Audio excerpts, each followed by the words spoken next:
Менің сырқат санамды сауықтырған, қарға қарап, қуандым жауып тұрған. Қар астында қамалып қалса дедім, қу тірлігім жанымды жалықтырған. Аспанымнан ағылған ақ қар мынау, ағыл тегіл сырыңды ақтардың ау. Жауған қарға көз алмай қарап тұрдым, тереземнен телміріп қатқан қырау.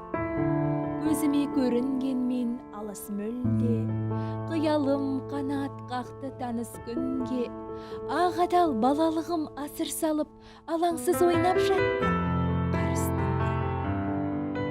Бүгін тағы толассыз жаудап таққан, құлазиды көңілсіз жаурап ақтар. Жер бетіне жеткізіп ғайып сырын, түсіп жатыр